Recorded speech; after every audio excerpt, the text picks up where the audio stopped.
اور آپ اس کے آگے کمزور پڑ جاتے ہیں. جب آپ نشے کے آگے کمزور پڑ جاتے ہیں تو آپ خود کو بے بس محسوس کرتے ہیں, اور اس بے بسی کی وجہ سے آپ ڈرگ کا استعمال کرتے ہیں, اور اس کی وجہ سے آپ کی جو زندگی ہے وہ غیر منتظم ہونا شروع ہو جاتی ہے. جیسے کہ آپ کے رویوں میں بگاڑ آتا ہے, اور آپ کی جو ڈیلی کی روٹین ہے وہ ڈسٹرب ہونا شروع ہو جاتی ہے.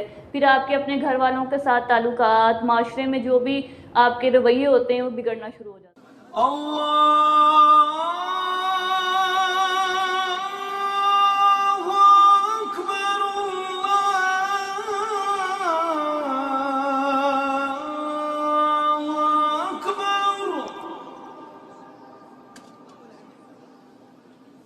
أشهد أن لا إله إلا الله.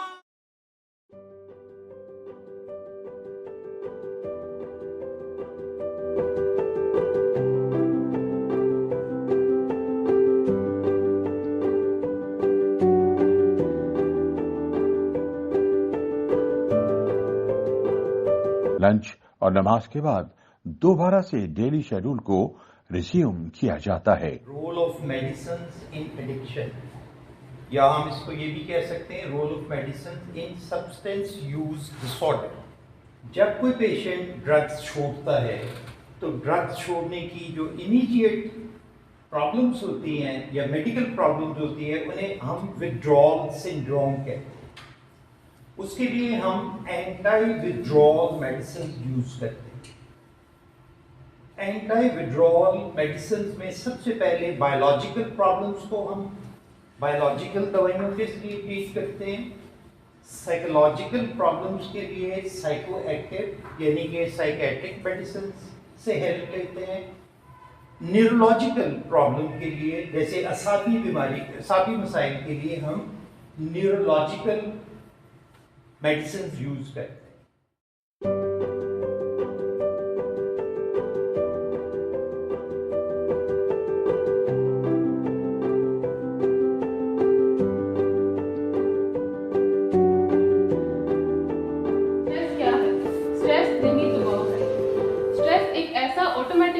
ہیومن باڈی کا جو کسی بھی ڈیفیکلٹ سچویشن کو فیس کرنے میں آتا ہے. اسٹریس کے زیادہ ہونے سے بہت سے سائیکولوجیکل اور فزیکل پرابلمز ہو جاتے ہیں. سائیکولوجیکل پرابلم جیسے ڈپریشن, انگزائٹی, موڈ سوئنگس, چڑچڑاپن, غصہ زیادہ ہو جانا, اور اسی طرح بہت سے فزیکل پرابلمس بھی ہیں. آپ کے ہیئر فال کے چانسز زیادہ ہو جاتے ہیں, دل کی دھڑکن تیز رہنے لگ جاتی ہے, بلڈ پریشر تیز ہو جاتا ہے. اور ایڈکشن میں جب کوئی پیشنٹ ریکور ہو کے واپس جاتا ہے تو اسٹریس ہی اس کا ریلیپس کا ٹریگر بن سکتا ہے, کیونکہ ان کو پتہ نہیں ہوتا کہ اسٹریس کو ہم کس طرح سے مینیج کر سکتے ہیں. اور ابھی بھی میرے لٹرلی اس وقت مجھے بہت زیادہ اسٹریس ہو رہا ہے, مطلب میں آپ کو بتا نہیں سکتا. کیوں اس طرح ہوتا ہے کہ آپ کو اتنی منفی سوچیں آتی ہیں؟ کس چیز کو لے کے زیادہ پریشان ہیں؟ میں پاس کو لے کے بہت زیادہ وریڈ ہوں, بہت زیادہ پریشان ہوں. آپ کو جب بھی ایسی کوئی نیگیٹو تھاٹس ہیں تو آپ نے ڈائیورٹ کر دینا, ان کو اپنا فوکس ایک دم دوسری طرف کر دینا. اس کے لیے آپ ریورس کاؤنٹنگ یوز کر سکتے ہو, یا اپنی پلیس جو ہے وہ چینج کر سکتے ہو, یا ڈیپ بریتھنگ کر سکتے ہو.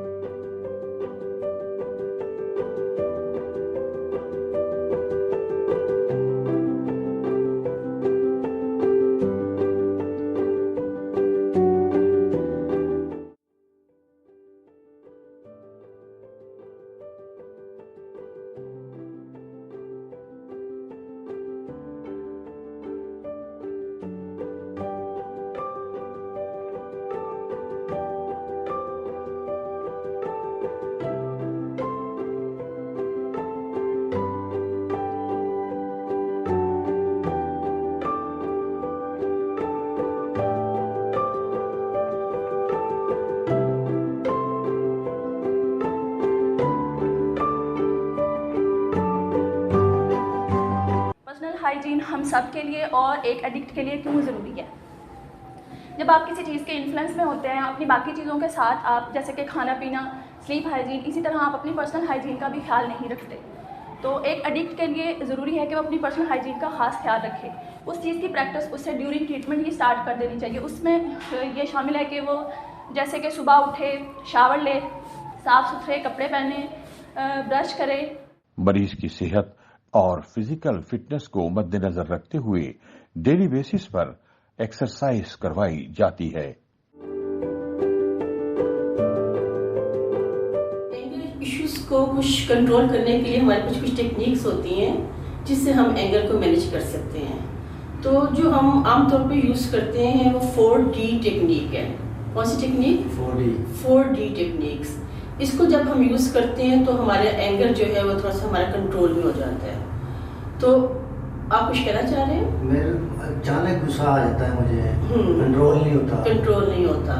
تو جو 4D ٹیکنیکس ہے وہ آپ کو ہیلپ کرے گی کہ آپ کس طرح اپنے اینگر کو مینیج کرو گے.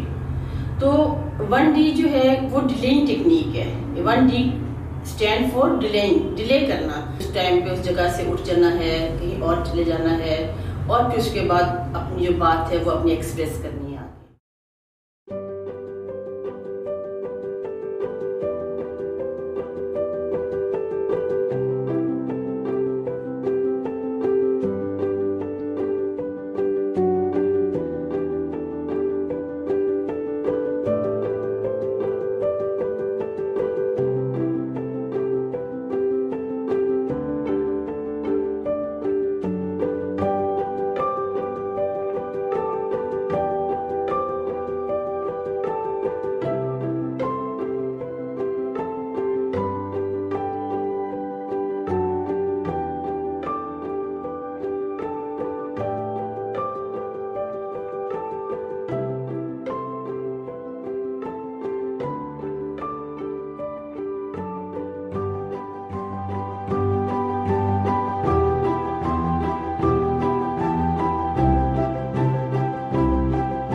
فوکس لائف ریہاب کی ایک اولین ترجیح نشے کی غلامی سے آزاد صحت مند معاشرہ ہے.